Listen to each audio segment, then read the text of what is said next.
प्रेम से बोलिए सदगुरु साहिब जी की जय हो। सतनाम साहिब। जतन करे नहीं जाएगी रे, हरि भजन कर ले। यतन जतन से राखिए रतन सी देह को, इसी से त्यागिए जगत के नेह को। जतन करके राख, नहीं तो ये चली जाएगी, छूट जाएगी एक दिन। और इसको जतन करके किस लिए रखना है? इसलिए नहीं रखना कि संसार के काम धंधे फूकने हैं इससे, इसलिए रखना है कि प्रभु भक्ति हो जाए इससे। और नहीं तो अगर हरि भजन नहीं किया ना, संसार संसार कमाया, तो फिर क्या है? फिर वो सर नहीं आवेगा, फिर दोबारा से ये बारी, ये टर्न, ये अवसर नहीं मिलेगा। पत्ता टूटा डाल से, ले गई पवन उड़ाए, अब के बिछड़े नहीं मिलेंगे, दूर पड़ेंगे जाए। एक पत्ता डाली से टूटता है ना, देख लो पवन कहाँ उड़ा के, हवा कहाँ कहाँ उड़ा के ले जाती है उसको, दोबारा से वो तो पेड़ पे नहीं लगता। ऐसे ही जब हमारा प्राणांत होगा तो हम भी इन्हीं सेम परिवारजनों से कभी मिल पाएंगे या नहीं मिल पाएंगे, किसी को नहीं पता। सबको पता है ये बात, फिर भी अनदेखी किए हुए हैं, फिर भी सारा दिन झगड़ झगड़ झगड़ झगड़ चलता ही रहता है, चलता ही रहता है चक्की। ये नहीं पता कि भाई जिससे हम लड़ रहे हैं उसके प्राण निकल गए या हमारे निकल गए, वही रिश्ता सबसे टोटली खत्म। मगर फिर भी ये चक्की चलाते ही रहते हैं हम सब। हम में कोई भी एक अछूता नहीं है इस चक्की को चलाने से। सब लगे पड़े हैं, चाहे वो यार दोस्तों के साथ लगे पड़े हों, चाहे वो घर परिवार वालों के साथ लगे पड़े हों, रिश्तेदारों के साथ लगे पड़े हों, लगे पड़े पक्का हैं। कोई ये नहीं सोचता भाई वो मर गया या मैं मर गया, फिर भी तो ये झगड़ा झगड़ा जो खत्म होवेगी। मतलब मरने की बाट देखेंगे हम सामने वाले की, उन्हें छोड़ दो उसके हाल पे। जब किसी से कहा जावे ना कि भाई छोड़ दे इस टेंशन ने, कि उसके गली मरना ले रखा है, बात नहीं छोड़ेंगे हम। चाहे भले ही प्राण निकलने को जाए हमारे, हमारा सर फटने लग जाए, हमारे पेट में दर्द हो जाए, हमारे चार रोग लग जाए, मगर हम वो बातें नहीं छोड़ेंगे। जबकि ये पता है कि ये बातें ही हैं जो आखिरकार में पक्की होके हमारे अंदर जाके और हमारे को ही नया जन्म दिलाएंगी। फिर भी हम नहीं छोड़ेंगे, हम पक्के ढीठ हैं इस मामले में। अरे आज ही से, अभी से ही है ना, अंदर से समस्त चीजें त्याग दो, बाहर फेंक दो, इन सबको निकाल के बाहर का कचरा बाहर रखो। कौन अपने सुगंधित घर में बाहर का कबाड़ सजा के रखता है, बता दो? रखते हो? पड़ोसन दे जाए दो चार बाल्टी कूड़े की, रख लोगे अपने घर में? और दो चार बाल्टी फूलों की दे के जावे तो? हाँ जी आ जाओ बहन जी, खाली है बस मेरा कमरा तो, चाहे उसमें 70 सामान रखे हो, जब तो खाली है। अरे वो कूड़े की टोकरी दे के जावे तो? खाली को नहीं। अभी देखना, अभी यही काम होएगा। अभी वो बहन जी कूड़े की टोकरी दे के जाएगी और आप संभाल संभाल के रखोगे। और वो फूल दे के जाओगी ना, उन्हें तो उन्हें कहोगे अपने गलिए ले जा, मामने नहीं चाहिए ये फूल फाल, तेरे तेरे फूल तन्ना ही मुबारक हो। वो भी बताएं कैसे करते हो। अभी कोई आपको कहेगा ना भाई भक्ति कर लो, भजन भक्ति बहुत जरूरी है, परमात्मा के घर जाना है, पता नहीं कब प्राणांत हो जाए, हाय कब चले जाओगे यहाँ से। ए बहन जी ऐसा है, मेरे से तो ये बातें करे ही ना कर, मैं तो है ना अपना राम राम ही जप लूंगी, मैं तो मंदिर में डोली ठा के चल जाऊंगी, तू अपनी बातें ना सुनाया कर मैंने, मेरे तो कुछ कुछ होने लाग जाए भीतर में। क्या हुआ? वो फूल लेके आई थी ना, क्या करा? उसको तो 9 तो 11 कर दिया, चल सरक आगे। और अब आएंगी और पड़ोस ने, पता था ना वह पड़ोस में शादी थी ना, वन्नू पहन रही थी, इतना सोना पहन रही थी, बता बिगानी शादी में कौन सोना पहन के आया करे घर का। हाँ सही कवे है, नुक कवे है, नुक कवे। 2 घंटे उसके साथ चक्कर भकर चक्कर भकर चक्कर भकर में वो सारा कूड़ा इकट्ठा कर लेंगे। कहाँ पे इकट्ठा करा? अरे घर में इकट्ठा कर लेंगे तो भी समझ में आ जाना, इस ढूंढ में इकट्ठा कर लिया, बाहर के ढूंढ में, जो ईंट पत्थर का ढूंढ तो हमने बना रखा। जब इसमें कूड़ा नहीं सुहाता तो इस वाले ढूंढ में कूड़ा कैसे सुहाता है? जब तक ये वाला ढूंढ साफ नहीं होएगा ना, बाहर वाले ढूंढने कितना ही चमका लेना, वो भी साफ कती नहीं होवे, किससे कीमत पे नहीं होवे। ये हरियाणवी भाषा के शब्द हैं, अगर किसी को नहीं समझ में आते हो तो। कभी नहीं होएगी, बिल्कुल भी नहीं होएगी, नेवर एंडिंग। समझे?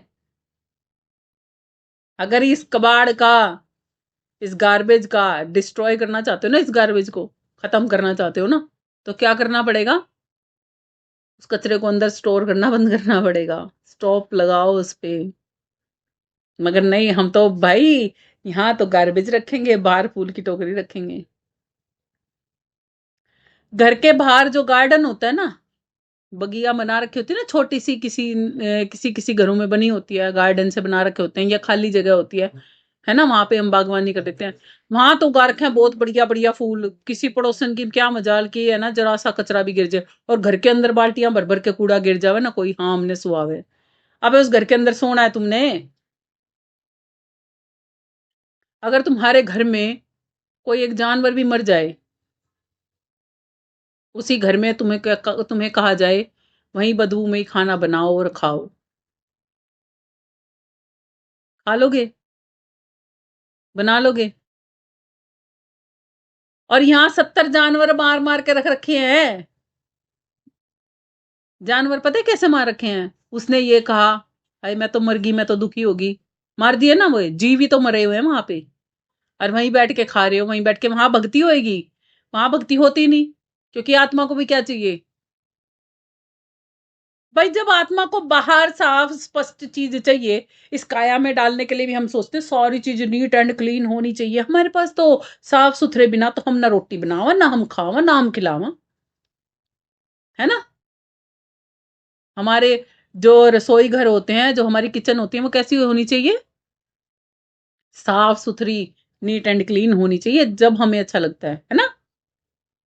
और जब हम भक्ति करने बैठते हैं ना, जब हम साधना करने बैठते हैं, यहाँ पे लेके बैठेंगे एक टोकरा ढेर पूरा कूड़े का। इसने मुझे ये कहा, उसने मुझे कहा, भगवान जी मेरे को ये टेंशन, भगवान जी मेरे को वो टेंशन। अरे तुम भगवान जी के घर भी कूड़ा कचरे की बाल्टियां ले लेके जा रहे हो, वो तुम्हें बढ़ने देगा अपने घर में?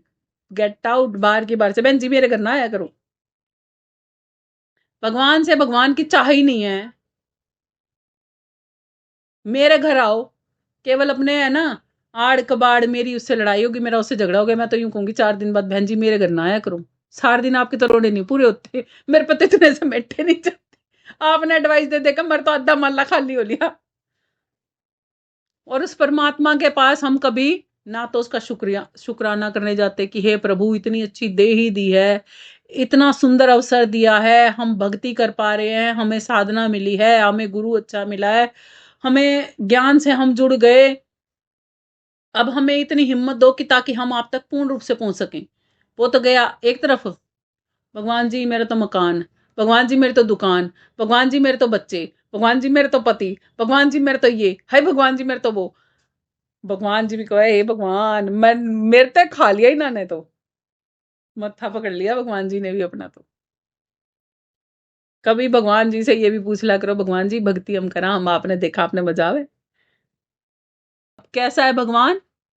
भगवान तो जैसे को तैसा है। जैसा तुम दोगे, तुम टेंशन दोगे, कहेगा बेटा तथास्तु। तुम्हारे पास उल्टी क्या आएगी? टेंशनें आएंगी। तुम प्यार दोगे तो परमात्मा क्या कहेगा? बेटा तथास्तु। फिर क्या मिलेगा? प्यार मिलेगा। अब तुम भगवान के 10 कामों को मना करोगे, भगवान जी मेरे बस की तो ये काम करने है ही नहीं आपके वाले, तो भगवान जी क्या कहेंगे? तथास्तु मत ना करे। अब तुम जाओगे अपना पर्चा लेके, भगवान जी मेरे ये वाले काम कर देना, भगवान जी कहेंगे ना तथास्तु, मैं भी नहीं करता, चल तुम ही जा। उसकी हमारे बिना सर सकती है? वो तो अपने काम है ना, उनते भी करवा ले जो नाटक करें, उनते भी वो अपने काम करवा लिया करे। अरे मारे एक बार जो कोई नाट जहर करवा के दिखा दो, उस पर दोबारा से काम कर देगा? हाथ पैर भी जोड़ लोगे ना तब भी ना करे, नहीं करते ना। इसलिए कहते हैं दरकार लगाना सीखो, उसके आगे उससे पहले प्यार तो करो, तभी तो वो आपकी बात कुछ मानेगा, सुनेगा, समझेगा। जहां प्यार का रिश्ता ही नहीं बनाया आपने, सिर्फ शिकायतों का टोकरा लेके जाओगे, तो वो क्यों ही सुनेगा हमारी। इसीलिए मीराबाई जी ने कहा है, ये तो प्रेम का मार्ग ऊधो, बंदगी तेरे बस की नहीं है। बंदगी कहाँ हमारे बस की होगी, ये तो प्रेम का मार्ग है। और प्रेम की मार्ग में चलने के लिए देख लो, संसार में उदाहरण लेके देख लो, लैला मजनू का ले लो, हीर रांझा का ले लो, श्री फरहाद का ले लो, चांद चकोर का ले लो, कीट पतंग का ले लो। सबके उदाहरणों का अगर आपको एक्सप्लेनेशन भी देंगे तो भी मतलब एक ही निकलेगा कि अगर जलते पत्थरों पे चलने की हिम्मत हो है तो वो मजनू है, यदि नदियां में डूबने की हिम्मत है तो वो हीर रांझा है ना।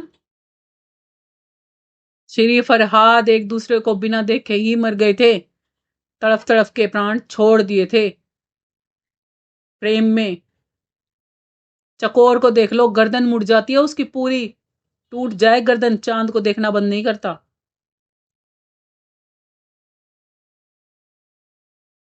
सूरजमुखी का फूल होता है ना, उसमें कोई कीट कीट बैठ जाता है ना उसका रस पीने के लिए, और उड़ता नहीं है वो, उसका रस इतना मधुर लगता है उसे, उसी के बीच में प्राण खो देता है, उड़ के उसका साथ छोड़ के नहीं भागता। पतंगे को देख लो, शम्मा जलती है ना जब, लो जलती है ना जब, अपने पंख जला देता है दोनों, वहीं मर जाता है, फना हो जाता है, पीछे नहीं हटता।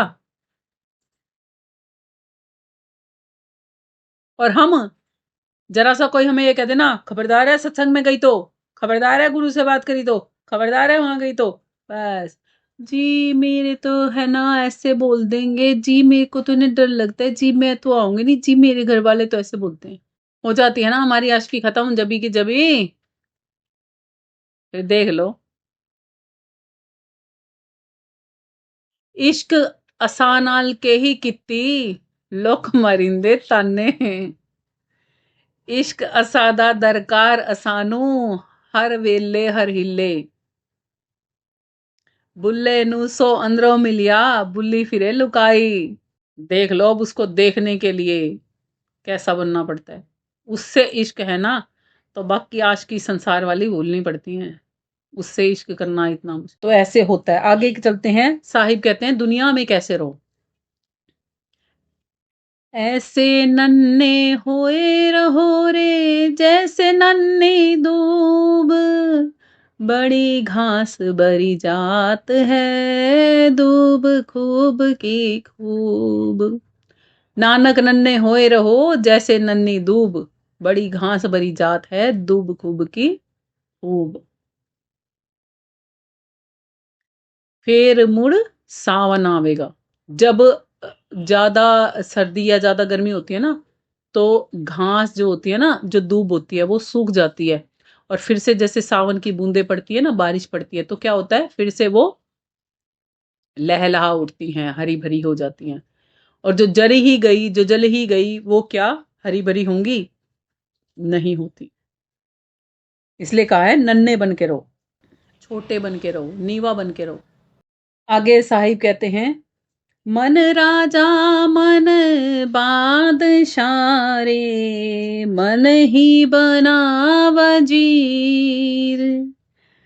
मन धीमर मन पार धीरे, मन ही बड़ा फकीर। मन ही क्या करता है, कभी हमें राजा बना देगा, कभी हमें राजा से भी बड़ा बना देगा, महाराजा बना देगा, बादशाह बना देगा, और कभी जिम्मेवारियों में हाय बड़े दुखी हैं, वजीर बने घूमते हैं। कभी धिम्मर और कभी पारधी, और कभी कभी मन ही बना देता है हमें फकीर। और जब मन हमें फकीर बना देता है ना, तब हम परमात्मा से मिलने योग्य हो जाते हैं। मन लाग्यो मेरा यार, फकीरी में मन लाग्यो मेरा यार, फकीरी में, फकीरी में जी फकीरी में, मन लाग्यो मेरा यार फकीरी में। और फकीरी बाणा जब आ जाता है ना, जब संतोष धन आता है, तब फकीरी बनते हैं हम, उससे पहले हम फकीरी नहीं बनते। कहते हैं जीव पर जाल चलावेगा, मन ही स्वरूपी देव निरंजन तोहे रहा भरमाए, हे हंसा तू अमर लोक का पड़ा काल वशाए। मन ही है जो हमें नचाता है इस दुनिया में, और मन ही है जो हमें इस दुनिया में फेरे दिलवाने पर मजबूर करता है। मन ही के वशीभूत होके हम सारे काम करते हैं। हर एक काम में देख लो, हम लगाते नहीं है मेरा मन कर रहा है, मेरा मन नहीं कर रहा, मेरा मन कर रहा है, मेरा मन नहीं कर रहा। कभी अपने मन से पूछते हो कि आत्मा की तू कर रहा है कि नहीं कर रहा? कभी बोलते हो अपने मन को? कहते वो तो हमें आता ही नहीं जी, हमने सीखा ही नहीं। बचपन तक यही सुनते आ रहे हैं, मन मेरा ये कर रहा, मन मेरा वो कर रहा, मन मेरा यूं नहीं कर रहा, मन मेरा यूं नहीं कर रहा। कभी किसी ने बताया नहीं मन को आत्मा की भी सुनानी चाहिए।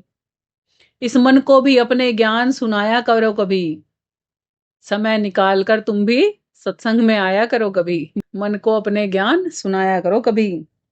अब क्या कहते हैं, ऐसी जग में कौन करे रे जैसी करी कबीर, गाना गड़े नहीं जारा जरे ना भाई, अंबर भया शरीर, देही का पुष्प चढ़ावेगा। कहते हैं पूरी दुनिया में ऐसी कौन करेगा जैसी साहिब ने करके दिखाई थी। साहिब के 64 लाख शिष्य थे, हिंदू और मुसलमान बराबर बराबर के थे। और जब साहिब ने कहा कि मैं यहाँ से जाऊंगा, तो उनके शिष्यों ने क्या किया? हिंदुओं ने कहा हमारा गुरु हम जलाएंगे। हिंदू धर्म में प्रथा है दाह संस्कार करने की, और मुस्लिम धर्म में प्रथा है जमीन में गाड़ने की, दफनाने की। तो वो क्या बोलते हैं, मुसलमान बोलते कि हम दफनाएंगे हमारा गुरु है, और हिंदू बोलते हम जलाएंगे हमारा गुरु है, हम दाह संस्कार करेंगे। तो जब सुरसुरी सी फैली तो साहिब तक पहुंच गई। साहिब बोले कि है ना, तुमको इंसान बनाने में भी मैं हार गया। क्यों? क्योंकि यहां तो अभी भी धर्म धारण किसी ने नहीं किया। आत्मा देही को धारण करती है, यही धर्म है। धर्म धारण किसी ने नहीं किया। आज भी यहां धर्म के संप्रदायों के ठेकेदार खड़े हैं। हिंदू कहते हैं कि हम जलाएंगे, और मुस्लिम कहते हैं कि हम दफनाएंगे। अरे तुम्हारी ये भी हम इच्छा पूरी करके जाएंगे। तो क्या किया गया? साहिब बोलते कि है ना, ये भी समस्या का मैं आपकी का समाधान निकाल के ही जाऊंगा, जब आपको इतने समय तक मैंने इकट्ठा जोड़ के रखा है। तो साहिब एक चादर ओढ़ते हैं, और सफेद चादर ओढ़ के और लेट जाते हैं, और कहते हैं कुछ देर बाद इस चादर को उठा के देखना, और एक नूर का कूचा निकलता है उस चादर के बीच में से, और आवाज आती है उस नूर में से, उठाओ पर्दा, नहीं है मुर्दा, ऐ दुनिया के नादान लोगों, तुमने मुझे नहीं पहचाना। और जब देही, जिस देही पर वो चढ़ी हुई थी ना चादर, वो उठाई जाती है ना, उठाई तो जाएगी जब साहिब का हुक्म आ गया। तो उठाते हैं तो देही नहीं होती वहां, पुष्प होते हैं। इसीलिए कहा है देही का पुष्प चढ़ावेगा। हम तो मालिक से यही कहते हैं, हे प्रभु इस बार ऐसा कर देना कि हम भी खुद को ऐसे ही आपको अर्पण कर सकें कि पुष्प ही बना देना, ये देही मिले ही ना किसी को। और फिर भी हिंदू मुसलमानों ने वो बराबर बराबर बांटे थे। हिंदुओं के आज जब किसी का दाह संस्कार किया जाता है, तो बाद में परंपरा बनाई गई है कि पुष्प, ये नहीं कहा जाता कि हम अर्थी के लाश के हम अस्थि पंजर इकट्ठे करने जा रहे हैं। क्या बोला जाता है? फूल चुगे जा रही हैं, फूल चुगने जाते हैं। फूल चुन चौथे दिन कहते नहीं है फूल चुनने जा रहे हैं। सुना तो होगा। कहते हैं ना फूल चुनने जा रहे हैं। और मुसलमानों में जब किसी को दफनाया जाता है तो उसके ऊपर पुष्प रखे जाते हैं। देखा होगा आपने, जहां पर उनकी कब्रें बनी होती हैं तो वहां पर क्या चढ़ा के आते हैं वो, फूल चढ़ा के आते हैं ना। तो समझ में आया ये फूल भी क्यों चढ़ाए जाते हैं, और क्यों हड्डियां नहीं कहा जाता उनको, हड्डियां चुन के ला रहे हैं। साहिब ने कितना सुंदर नाम दिया है, पुष्प। पुष्प बना गए थे वो अपनी देही को। मीराबाई जी का भी तन नहीं मिला था, गुरु नानक जी का भी तन नहीं मिला था, गुरु रविदास जी का भी तन नहीं मिला था। हे परमात्मा, मुझसे जुड़ने वाली हर एक आत्मा इतना भक्ति धन इकट्ठा कर पाए कि वो फिर कभी इस संसार सागर में पुनः गमन ना करे। यही मेरी पहली और अंतिम इच्छा है। इसी के साथ आज के सत्संग को हम यही विराम करते हैं। प्रेम से बोलिए सदगुरु साहिब जी की जय हो। सतनाम साहिब।